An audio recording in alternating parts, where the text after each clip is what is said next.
Hi everyone. Welcome to our final Lunch and Learn today, addressing case management and reducing recidivism. I can see some people are still joining us. My name is Aureen Wilford and I'm a research psychologist and a research analyst at Utah Criminal Justice Center here at the University of Utah. Today's Lunch and Learn is the third session that addresses case management, and the next Skills Series will be in October, and it is on using program data to reduce recidivism.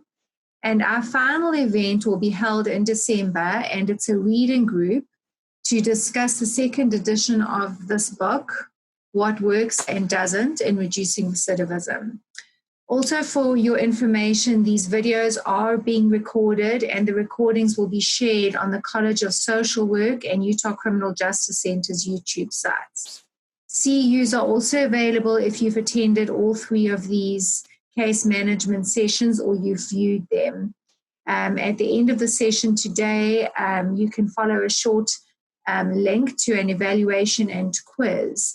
And then your CEU certificate will be electronically sent to you after completion. Without further ado, for those of you who have not met Dr. Emily Salisbury, I would like to take the time to introduce her. Emily is an assistant professor and she is our newly appointed director of Utah Criminal Justice Center here in the Department of Social Work.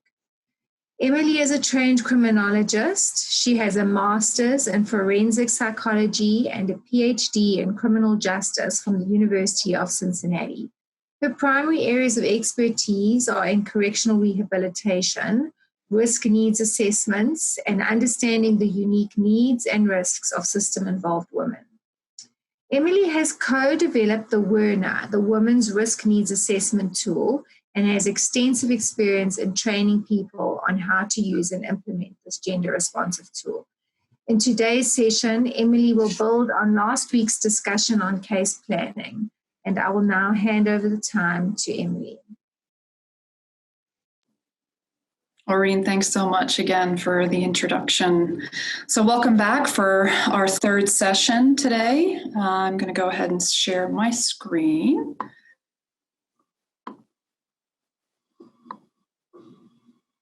Okay.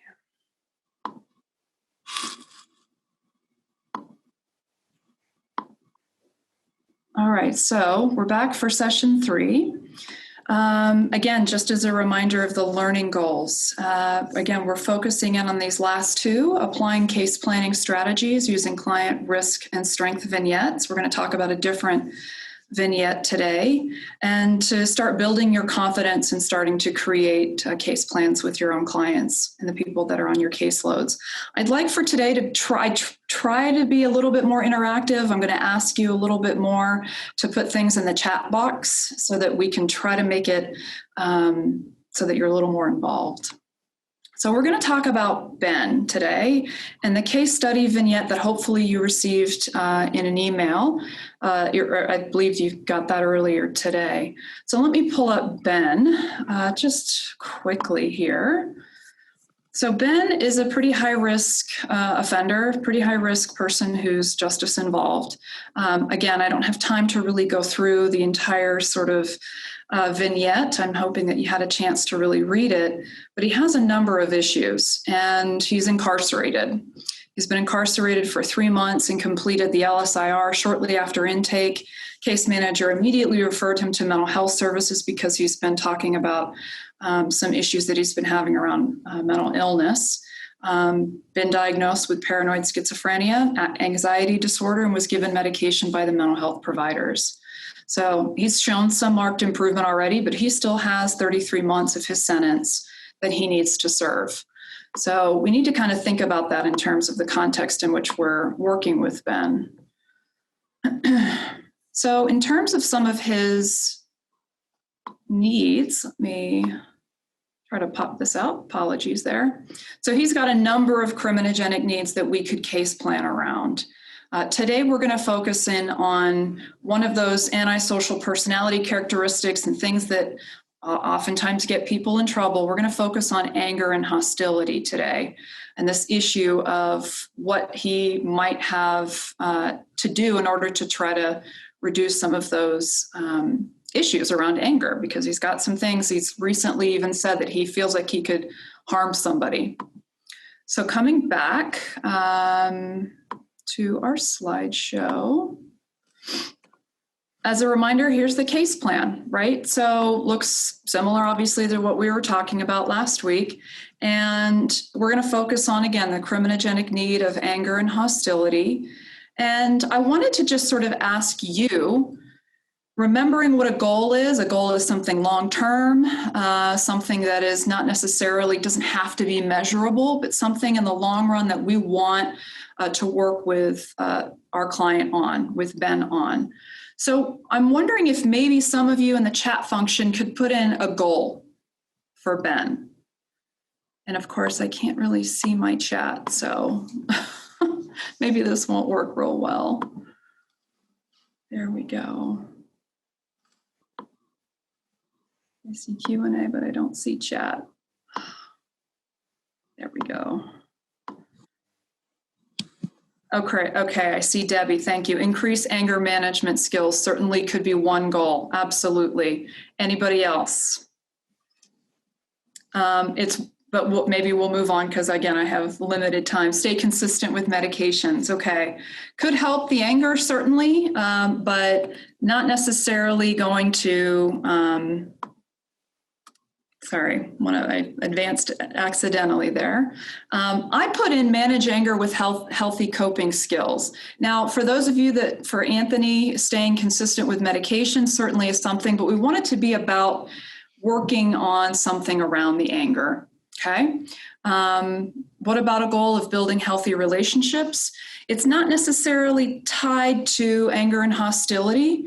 So important for us to think about specifically, what do we want around anger, about this criminogenic need? So we need to make sure that we're focusing in on the criminogenic need that we're working with Ben on. Because if we work on too many different things at once with Ben, it could get kind of overwhelming because there's quite a bit of things that will need to work on.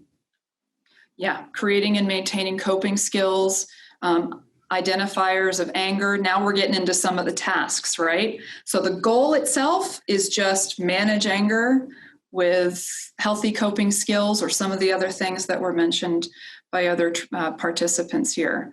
We're also going to identify some of the barriers and the strengths that Ben has. So if you come back to looking at the case vignette, he has some issues around certainly mental health, as was mentioned, but it's starting to become stable. He has some gang involvement for sure that might be difficult for him to reach his goal of managing anger and healthy coping skills, learning healthy coping skills for that anger. He does also have some prior trauma, which may be one of the things we don't know, but it could be one of the things that's wrapped up in his anger. Okay.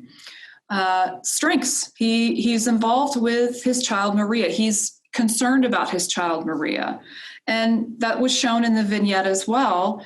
And that's something important to be thinking about. You may not think that's related necessarily to anger and hostility, but it's something we can use to help motivate if we're working with Ben and building a rapport again with him, as we should be, of course, to try to motivate him, to have conversations around, I know you've mentioned you really want to be there for your daughter.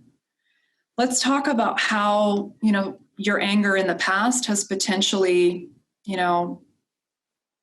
strained relationships with your daughter and could strain relationships with your daughter in the future, because those are the very concrete things. These are the kinds of conversations that we should be having, right? And so thinking about anger and hostility and the tasks that it's certainly going to take, which some of you have already mentioned, to try to reach his goal of, managing it with healthy coping skills.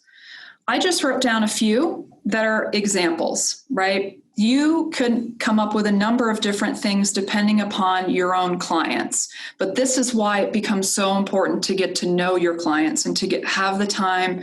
I know we don't always have the time, but to try to work with clients to let them know first of all, that you care, but also that you understand what motivates them, as well as what they're able to do. So one thing I came up with, right, begin journaling maybe about how anger has been used to solve problems in my, been used to solve problems in my life. And of course, that's around that it hasn't actually been a healthy solution. So that's one thing he could start doing, especially if, for instance, you can't just enroll him in an anger management group right away. Beds are not always available right away, especially in institutional settings. So there's going to be some things that we want to do and help him identify in the interim while we're waiting. Learn how to identify feelings of anger in my body.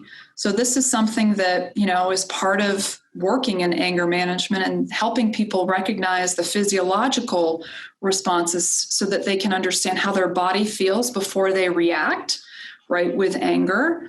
I'll talk more about that just shortly. Actually, I'll move there now.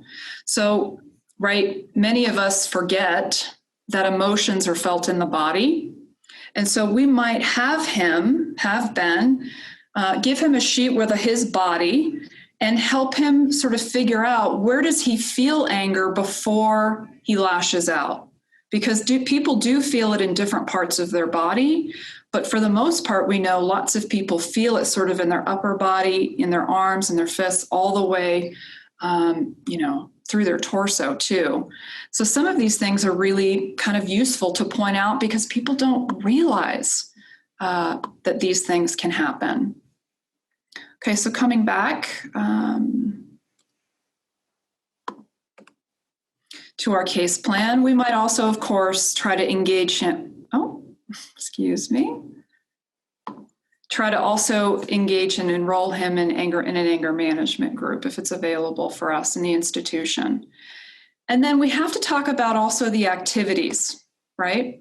The activities that we're going to do in order to help him with each one of those tasks, right? So we can't just expect Ben to be able to start journaling on his own. We need to kind of show him what that means, what it looks like, the things he should be focusing on in journaling to be more concrete with him, to give him the journaling materials, right? And to start helping him identify the problems because sometimes, they don't always know it right away.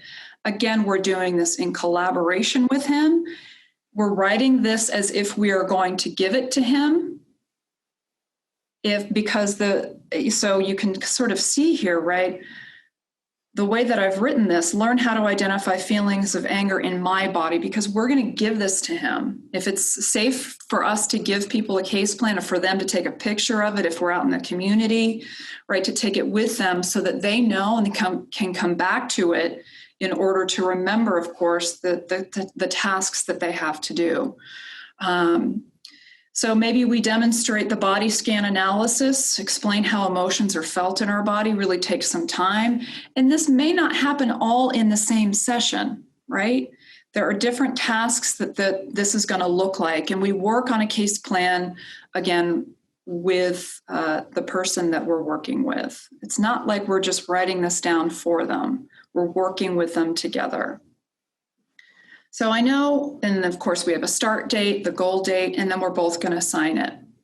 And it is, of course, with the intention of them to be able to refer back to it. Another thing I wanted to mention, just because this is our last session, you don't have to reinvent the wheel. Many agencies that I've worked with in the past have created what's called these sort of decision matrices, or decision matrix with all of the different programs, community partnerships, places that we can refer people to, and whether or not, depending upon their risk level, right? Whether they're low, moderate, or medium, or high risk. And those are decisions that really should be made if you haven't gone through something like this in the past, that should be made with a number of staff and perhaps leadership to be thinking about to make sure we know, which programs are going to be more for high risk offenders, moderate and low risk. This is just one example, right? And again, it helps you sort of, because you just don't have much time, right? You want to be able to have this prepared. Similarly, as you start to do this, it's going to be harder on the front end when you, just like learning any new skill takes a little bit more time to skill up. Soon enough, you'll start to realize you've got case plans that fit different people. The tasks and the activities might look a little bit different. But again, like managing anger with healthy coping skills is something that we want many offenders and many people who are justice involved to tackle, right? Here's an example of another decision matrix, and specifically for, of course, low, medium, and high around substance use and the different services and supervision that are at our fingertips and that are going to be part of our supervision and treatment of clients. So I wanted to ask you, well, also wanted to monitor for quality. Let's come back here. Are the case plans being completed? So one thing to keep in mind as we think about CPCs and the reasons why we have to really start thinking about doing case plans, these are the sorts of things that people come in and, look at to see if the case plans are even being done, right? Are they actually even being used? Are they completed? Are the case plans driven by the assessment results? So are we targeting things that actually the person doesn't even have problems with? Right, that would be a red flag for me coming in if I was doing a CPC, right? If we're case planning around things that are not necessarily problems for the person, and if they're not necessarily criminogenic needs, too, is another issue. Are risk factors being prioritized appropriately? And this is sometimes a little bit fuzzy for people to think about, right? We want to focus on those things that are the central 8 or the big 4, certainly with offenders. But, sometimes we also know that we have to have some flexibility. Sometimes people tell us, I'm just not ready to work on my substance abuse yet. I'm not ready to get rid of my addiction yet. I'm not there.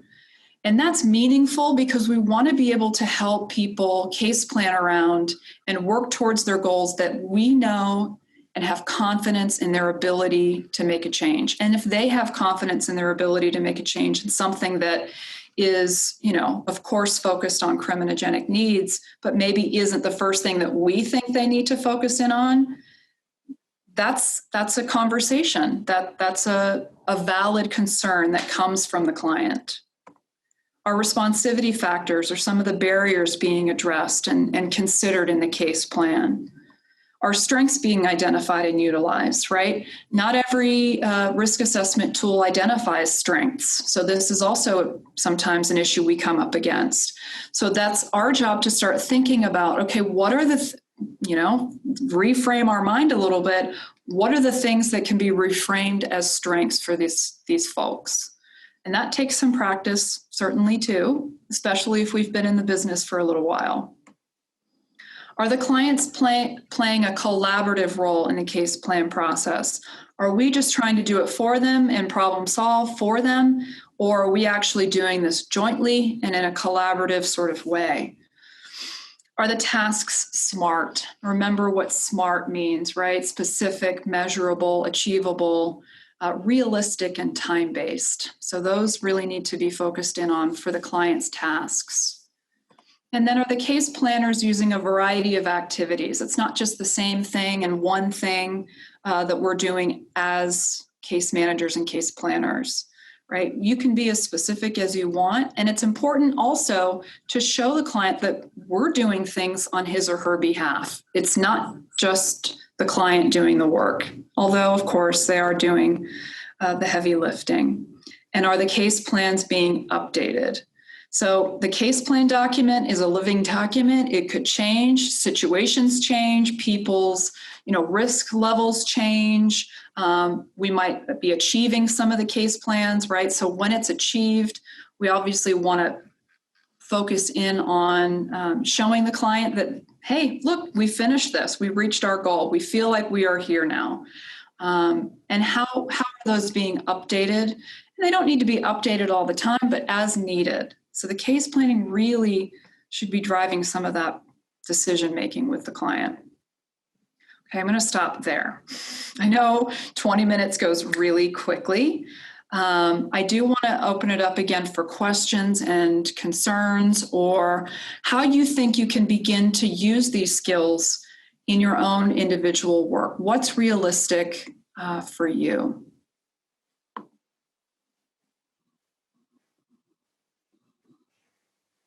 Is this realistic? Again, it starts to become easier to do as you start to practice it and to work through it with like teams potentially, right? You could build teams within your agency to start thinking about and problem solving and brainstorming around how case planning could work more effectively in your facility or in your agency. I don't think I see questions yet, but I'm sure my team will tell me if I've missed them.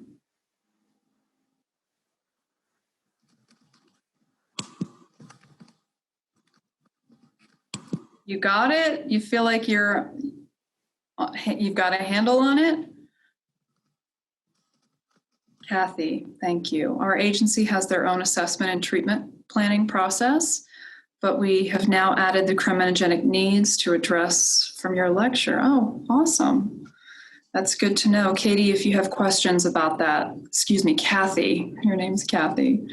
Kathy, if you have questions about that, I'm going to put in my email address so that you just know where to reach me. That's good to know that there's been some progress there. Questions about maybe, I know in our first session there was a little bit of a aha moment when I started to talk about gender responsive needs and some of the different and distinct criminogenic needs that women have. If there's questions about that, happy to answer. How do you add family into case management with youth? Thank you for that question. Yeah. I think it's important to have, these conversations with family to the extent to which that you can. And of course, that depends on the youth's situation, very specific to his or her context and whether or not, safety is an issue around the family. But I think considering and talking about certainly family dynamics with the youth is incredibly important. And showing family members, if they're invested and involved in the youth's treatment, the actual case plan itself, and trying to show them the progress that's being made. It doesn't have to be certainly, all of the time and for every case plan, but for those families that certainly are invested in understanding how to help, these are things that you could certainly put in to build it into the case plan. Debbie, hopefully I'm answering your question about family. I like the format. I'm excited to apply your suggestions from our program. Wonderful. Questions about criminogenic needs for women. I guess I'm curious maybe what some additional barriers might be, things that I can help you problem solve. How do you look at dosage hours? This is less related to dosage, Debbie, but I hear kind of where you're coming from. This is something that we are doing kind of at the desk with clients. It's similar to some of the things that you may have heard of in terms of what we can do specifically in the 15 or 20 minutes that we have with folks. And it's something, again, that happens over time. So this is part of, it would be considered part of some of the dosage, but not necessarily, of course, around, what we see with groups.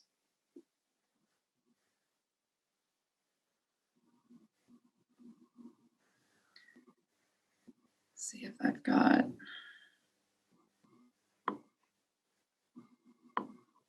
Any other things? I wanted to make sure I had enough time for what questions might have come up.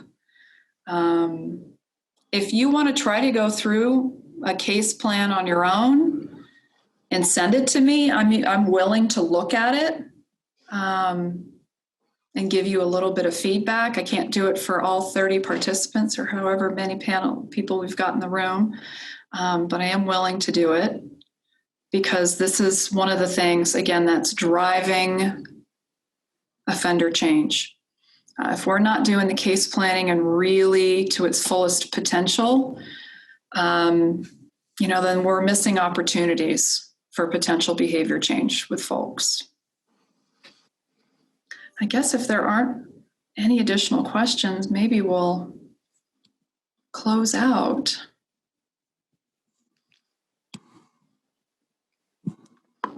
Okay. Well, thank you everyone for your participation in the seminar today. We really hope that you found it informative and useful. And like Jessica said in the chat, if you have any questions afterwards or comments, and like Christian said, if you have any suggestions that for future seminars you'd like to see at the closure of this meeting, please reach out to us via email at ucjc@utah.edu. It's in the emails in the chat as well. Thank you, Emily. That was really useful and informative. And thank you everyone for attending. Thanks everybody. Appreciate it.